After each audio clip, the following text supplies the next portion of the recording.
नमस्कार, मैं परवेश बामल और आप देख रहे हैं स्टोरीज ऑन स्पॉटलाइट। कनाडा में भारतीय छात्रों के स्टडी परमिट अब पहले से कहीं ज्यादा मुश्किल हो गए हैं। अगस्त 2025 के ताजा आंकड़े बताते हैं कि हर 4 में से 3 भारतीय छात्रों का वीजा रिजेक्ट कर दिया जाता है, यानी लगभग 74% रिफ्यूजल रेट। सिर्फ 2 साल पहले अगस्त 2023 में यही दर 32% थी। मतलब 2 साल में सपनों से निराशा तक का एक सफर तय किया है भारतीय छात्र ने। जो कनाडा कभी भारतीय युवाओं के लिए गोल्डन गेटवे था, वही अब उनके लिए सबसे बड़ा बैरियर बन गया है। क्यों? क्या वजह सिर्फ फ्रॉडुलेंट एप्लीकेशंस है, या इस कहानी के पीछे कहीं पॉलिटिक्स एंड डिप्लोमेसी का गहरा खेल छिपा है? पिछले 2 सालों में कनाडा सरकार ने इंटरनेशनल स्टूडेंट परमिट्स पर नकेल कस दी है। कारण बताया गया है टेम्परेरी माइग्रेंट्स की बढ़ती संख्या और स्टडी वीजा फ्रॉड का डर।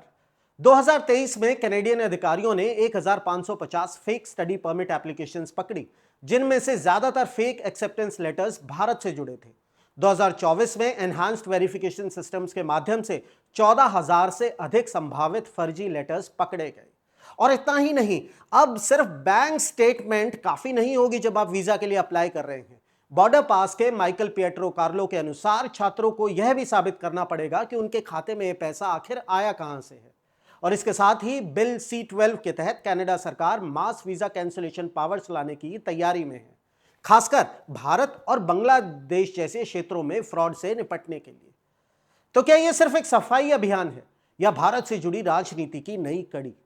ज्ञात होगा कि 2023 में प्रधानमंत्री जस्टिन ट्रूडो ने कनाडा के हाउस ऑफ कॉमन्स में आरोप लगाया था कि भारतीय सरकारी एजेंटों का हाथ खालिस्तानी टेररिस्ट हरदीप सिंह निज्जर की हत्या में हो सकता है। भारत ने इसे अब्सर्ड और मोटिवेटेड बताकर पूरी तरह खारिज किया था। इसके बाद दोनों देशों ने एक दूसरे के राजनयिक निकाल दिए। अक्टूबर 2024 तक स्थिति यह हो गई थी कि कनाडा ने भारतीय हाई कमिश्नर संजय कुमार वर्मा सहित 6 राजनयिकों को निष्कासित किया, और भारत ने भी जवाबी कदम उठाया।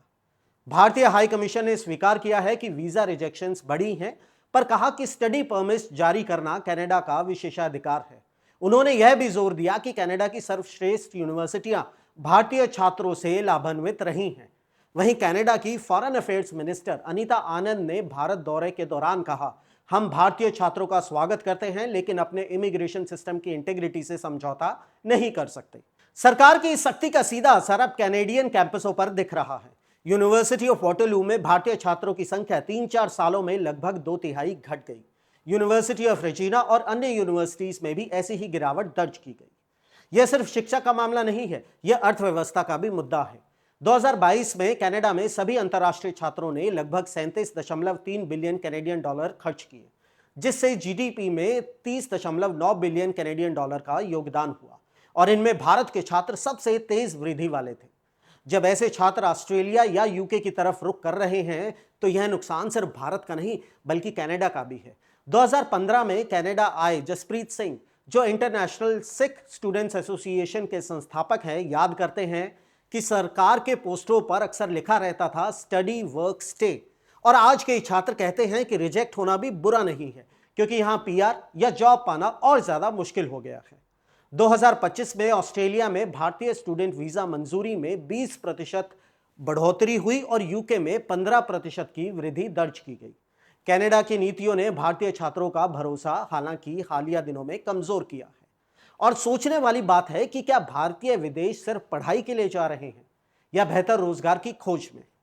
आईडीपी एजुकेशन की 2025 की रिपोर्ट के मुताबिक 77% भारतीय छात्रों का मुख्य लक्ष्य विदेश जाकर एम्प्लॉयबिलिटी और अर्निंग पोटेंशियल बढ़ाना है। भारत के युवाओं में सबसे बड़ा पुश फैक्टर रहा है देश के अंदर जॉब अपॉर्चुनिटीज की कमी और करियर ग्रोथ का अभाव। जब युवा महसूस करते हैं कि यहां उनकी मेहनत का पूरा प्रतिफल नहीं मिल रहा है, तो वो ग्लोबल मार्केट की ओर रुख करते हैं, और यही एजुकेशन माइग्रेशन धीरे धीरे ब्रेन ड्रेन बन जाती है।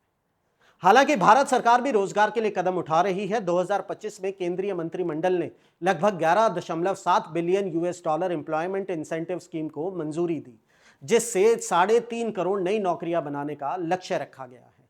लेकिन क्या यह पर्याप्त है? क्योंकि अक्सर भारत में सरकारी योजनाओं को कागजी वादे करार दे दिया जाता है।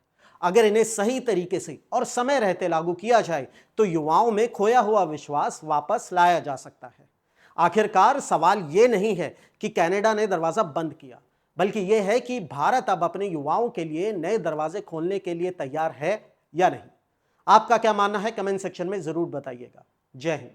चुनावी वादों का वड़ा पाव, अर्थव्यवस्था का भरता, गर्मा गर्म मुद्दों का चटपटा विश्लेषण, व्यंग का तड़का with a bit of serious discussion. हर हफ्ते special episodes, stories on spotlight with Parvesh Pamil, only on rapid leaks YouTube channel.